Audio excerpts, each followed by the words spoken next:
Ya, kembali lagi di Dialog Beda Pendapat Reshuffle Kabinet, dan pemirsa, kami mengundang Anda untuk memberikan komentar lewat SMS ke 0858 1425 9889. Anda juga bisa menelpon melalui nomor interaktif di 021 529 308 atau 021 529 311. Dialog kita lanjutkan kembali masih bersama Direktur Sigma Said Salahuddin. Mas Said, ini kalau kita bicara tadi saya sempat mencontohkan ini bahasa yang mungkin menjadi sedikit menjadi komedi ya kalau kita mengingat Pak Harmoko dulu setiap kali dia mengatakan di depan publik menurut petunjuk Bapak Presiden. Tapi itu sebetulnya yang betul cara seperti itu. Iya, itu betul. Itu betul. Jadi menteri itu dalam sistem pemerintahan negara kita itu adalah menjalankan kekuasaan eksekutif. Ya, dalam istilahnya pouvoir eksekutif. Jadi ketika dia menjalankan, padahal tadi sudah disebutkan di awal saya katakan concentration of responsibility and power upon the president. Jadi artinya tanggung jawabnya pada para presiden. Gitu. Maka apa yang menteri lakukan itu harus benar-benar apa yang diinginkan oleh presiden. Artinya ya, menteri sebagai pembantu presiden di situ. Dan wakil presiden juga kalau menurut konstitusi kita juga kan membantu presiden dalam tetapi menjalankan. Dia tidak disebut sebagai pembantu presiden. Maka bedanya menteri dengan wakil presiden dengan menteri itu adalah kalau wakil presiden itu dia dipilih langsung bersama-sama presiden dalam satu pasangan. Kalau menteri itu kan diangkat oleh presiden, diberhentikan oleh presiden, gitu ya. Wakil presiden nggak bisa diberhentikan oleh presiden, gitu. Maka dalam posisi itu ada perbedaan antara wakil presiden dengan menteri. Nah, tetapi kalau menteri disebut eksplisit di konstitusi kita sebagai pembantu presiden, tetapi wakil presiden itu dia sifatnya dibantu. Nah, dan juga adalah yang menariknya adalah begini. Di pasal 4 ayat 2 itu adalah di dalam menjalankan kewajibannya. Oke, dalam kewajiban presiden itu dibantu oleh wakil presiden. Jadi, wakil presiden itu membantu untuk hal yang terkait dengan kewajiban presiden. Gitu. Ya. Nah, itu yang agak membedakan juga dengan menteri itu. Oleh sebab itu, menurut saya memang ini perlu ada satu pakem yang dibuat sendiri agar misalnya Pak JK ini tidak seperti pada masa Pak SBY seperti masuk di awal tadi ya. Administrasi kabinet pertamanya. Yang mengambil peran terlalu besar dalam perjanjian Helsinki itu. Dan banyak yang mengatakan bahwa Pak JK adalah the real presiden pada saat itulah itu. Itulah akhirnya disebut karena kan saat itu Pak SBY masih gagap baru jadi presiden soalnya kan.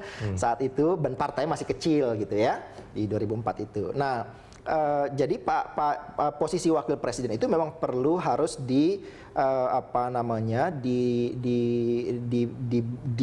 sedemikian rupa oleh Pak Jokowi itu dipahami agar tidak kemudian terulang lagi itu seperti yang pada masa Pak SBY dulu itu, gitu. Jadi menjadi seperti the real presiden. Nah, oleh sebab itu saya kira ke depan ini memang harus ada penataan ulang gitu. Agar tidak kemudian Pak Wapres itu bisa menyampaikan hal apapun ya yang kita belum tahu apakah itu atas perintah presiden atau bukan ya, persetujuan presiden atau tidak gitu loh. Mas Said, ini kita sudah ada satu penelpon Pak Anto di Cikeas soal tema kita yang terbahas pagi hari ini. Pak Anto. Ya, selamat pagi. Selamat pagi Pak Anto, silakan tanggapannya soal tema kita pagi ini. Ya, saya rasa memang saudara JK itu sudah diprediksi dari awal. Ya, mendampingi Jokowi itu akan menjadi duri dalam daging kalau menurut saya. Gitu.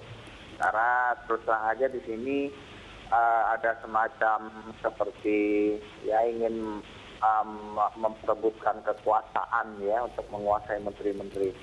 Ya, kalau kita lihat sekarang misalnya contohnya di berita 1 mengenai ada running test-nya JK itu memperingatkan Menteri Kelautan dan Perikanan Ibu Susi Pujiastuti yang dalam rangka membakar pencuri-pencuri yang dari kapal ikan asing itu.